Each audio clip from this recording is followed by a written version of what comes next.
uma ideia é só uma ideia. Quando você consegue transformar essa ideia num projeto que é sustentável através da monetização, daí ele vira um negócio. E é sobre isso que a gente vai falar hoje. Então, com tudo isso, aproveito para chamar nesse momento a nossa primeira convidada de hoje, que é a Thaís Polimeni, que vai falar sobre criatividade. Deixa eu abrir a pautinha aqui, Thaís. Se você quiser já ligar a sua câmera. Já estou aqui com a câmera aberta. Aí, muito bom, microfone funcionando. Deixa eu só contar para eles aqui o tema da tua conversa, que vai ser o que é economia criativa e como ela impulsiona a indústria do entretenimento. A Thaís vai conversar com a gente sobre histórico, definição de economia criativa, vai trazer alguma ideia de números da economia criativa para a gente e vai falar sobre profissionalização no setor. Tá com você, Thaís. Bom, primeiro eu queria agradecer pelo convite, fiquei encantada com a Full Sail. Já tinha pesquisado um pouco sobre a universidade, amei. E, então, para mim é um prazer aqui estar conversando com vocês. Acredito que seja um público interessado em economia criativa, né? Então, eu vou dar um panorama geral sobre economia criativa e depois a Anitta vai falar sobre música. Contando um pouquinho, então, do meu background, eu sou formada em publicidade e propaganda, então já comecei na economia criativa, depois eu vou contar um pouquinho sobre as áreas da economia criativa. E hoje eu trabalho com curadoria, entrevistas e roteiro. Eu fiz pós-graduação em gestão da comunicação, políticas, educação e cultura, e fiz um curso de verão em Amsterdã sobre indústrias culturais e economia criativa, que foi quando eu comecei a pesquisar mais sobre economia criativa. Então, eu tenho certeza que todo mundo é interessado em economia criativa, mas talvez nem todos saibam, né, o que é economia criativa. Então, vamos começar. O que é economia criativa? Eu acho que a gente pode dividir esse termo em duas palavras, que é economia e criatividade. Economia, algo bem direto, não tem a ver com economizar criativamente, porque muita gente, quando eu falo que trabalho com economia criativa, muitos falam, nossa, que bom, né? Então, você é contadora, você sabe como economizar? Não, não sou contadora, poderia ser e trabalhar na economia criativa, mas não tem a ver com economizar criativamente. Economia é basicamente produção, distribuição e consumo de bens ou serviços. Então, isso que está relacionado à economia criativa, economia nesse sentido. Agora, indo para a criatividade. Eu quero aqui propor um exercício para todos que estão aqui com a gente, para pensar sobre criatividade. Vocês já pensaram, assim, o que é criatividade? Se vocês já pensaram, coloca aqui no chat o que vocês acham que é criatividade. Caso vocês não tenham pensado, até o final aqui do bate-papo, com a Anitta, com a Leonardo, com a Isabela, com a Valentina, vão pensando e aí depois vocês vão colocando, porque criatividade é um termo subjetivo. E eu acho que a gente pode começar a pensar em criatividade de uma forma criativa, que é, em primeiro lugar, com a premissa de que não existe certo ou errado. O que vem à mente de vocês sobre o que é criatividade? Eu gosto muito de um conceito da Clarice Lispector, que eu sou muito fã, e tem um livro dela que é A Paixão Segundo o GH, que ela fala sobre criar. Ela fala que criar não é imaginação, é correr o risco de se ter a realidade. Eu gosto muito desse conceito do que é criar, porque foi o que a Carol comentou, né, no começo, que não adianta só a gente pensar em coisas e não realizar, né? Então, a criatividade tem a ver com a realização. Mas a imaginação também é bem importante, pelo menos num primeiro momento da criação. E aí eu trago aqui uma outra história, que é uma história que o Freud conta no livro dele, A Interpretação dos Sonhos, que é a história de uma troca de cartas entre um filósofo e um jurista. Mas esse jurista, ele investia bastante em arte, cultura, então ele estava bem ligado, né, na parte de criatividade e tal. O nome do filósofo é Friedrich Schiller e do jurista é Körner. E aí, o Körner virou para o Schiller e falou assim, olha, estou aqui numa crise, não estou conseguindo imaginar, não estou conseguindo criar as coisas. O que você acha que está acontecendo? Aí o Schiller falou assim, olha, pelo que você está me falando, você está colocando a razão acima da imaginação. Ele cita essa palavra, a imaginação. Para que um trabalho criativo da mente aconteça, o ideal é que a gente tenha um baixo nível crítico. Por quê? Um pensamento que a gente inicialmente acha absurdo, se a razão estiver lá em cima, a gente vai eliminar aquele pensamento e aí não vai conseguir criar mais nada. Mas se a gente tiver um pensamento absurdo e mantiver lá esse pensamento, aí a gente pode ter outros pensamentos que, conectados, podem gerar novos pensamentos. Então, essa é a ideia de ter um baixo nível crítico no início do processo criativo. Então, eu gosto muito dessa história. O Freud conta isso porque ele começa a falar sobre os sonhos, né? Como que os sonhos são gerados a partir do sono, né? Então, quando a gente dorme, a gente está com um baixo nível crítico. Então, a resistência não está trabalhando muito bem, e aí é quando o que está reprimido lá no inconsciente vem para o consciente na forma daqueles sonhos bem malucos que eu particularmente tenho e adoro.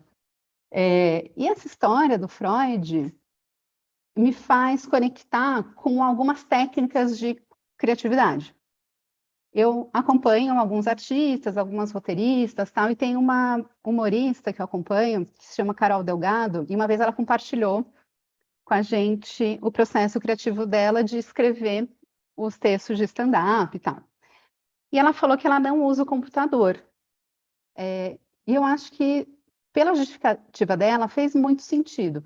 Não porque é contra a tecnologia, que não tem nada a ver, porque tecnologia é algo muito além, né, de computador. Papel e caneta também é uma tecnologia, se a gente for, né, analisar o que é tecnologia. Mas porque no computador, quando a gente escreve e não gosta do que escreveu, a gente apaga. Então, a gente trabalha no processo de subtração. Quando a gente escreve num caderno, enfim, no papel, tal, a gente trabalha com a soma, porque a gente escreve, não gostou, no máximo a gente risca, mas mantém lá. E aí a gente vai escrevendo todas as ideias, e o que a gente escreveu lá no começo pode ser um combustível para se unir ao que a gente escreveu por último, e aí nasceu uma ideia incrível. Então, é trabalhar com esse baixo nível crítico, né, no início, para a gente poder criar. Então, eu gosto muito dessas definições, né, de criatividade, e unindo, então, essa definição de criatividade com definição da economia criativa, então, é toda atividade econômica que gera renda, e tem a criatividade como insumo básico. Eu contei aqui, né, sobre Freud, sobre o filósofo lá, sobre a Clarice Lispector, então a economia criativa já existia há muito tempo, né? Então já tinha pessoas que viviam com o trabalho da economia criativa.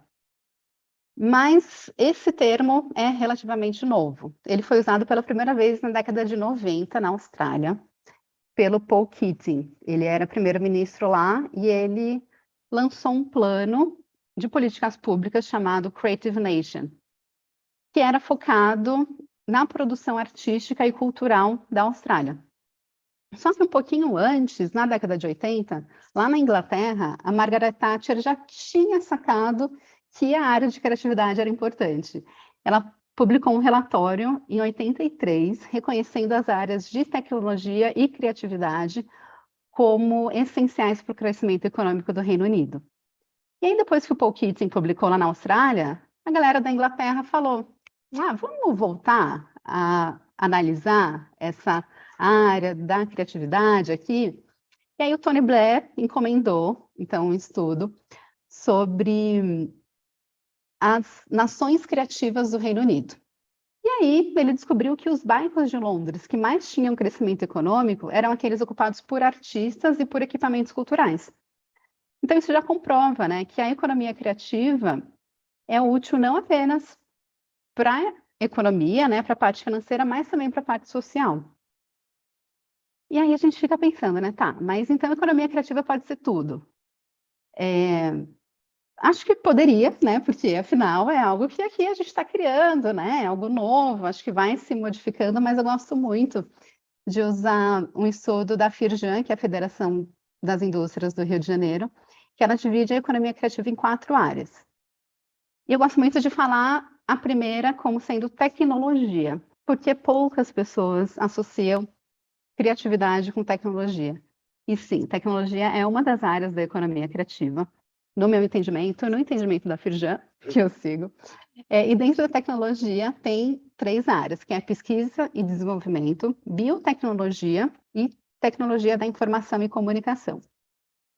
Aí tem também a área de cultura, que eu acho que é a área que é mais relacionada à economia criativa, né? Quando a gente fala de economia criativa, que compreende em 4 sub-áreas, que são patrimônio e artes, música, artes cênicas e expressões culturais. Aí tem o consumo, que é design, arquitetura, moda e publicidade, e mídias, que é editorial e audiovisual. Eu não vou entrar em cada uma dessas, mas eu tenho um canal no YouTube que eu tenho alguns vídeos que eu falo exatamente sobre cada uma dessas áreas. Então, se vocês quiserem, vocês me pedem, pode ser por e-mail, pode me seguir no Instagram, que é Thaís Polimene, e é só pedir que eu mando o link aí desses vídeos, porque é bastante coisa, né, para falar sobre cada uma dessas áreas. E o legal é que a economia criativa não movimenta só essas 4 áreas, movimenta outras áreas também. Então, eu vou dar aqui um exemplo muito recente, um exemplo pessoal, que eu moro em São Paulo. Eu gosto muito de ir ao teatro, e eu queria muito ir a uma peça de teatro que tinha estreado aqui, a primeira temporada, e não consegui, porque estava esgotado, né? Porque tudo esgota, né? Aí eu falei, ai, e a segunda temporada? Será que vai ter, tal, né? Daí eu fui pesquisar, a segunda temporada vai ser no Rio de Janeiro.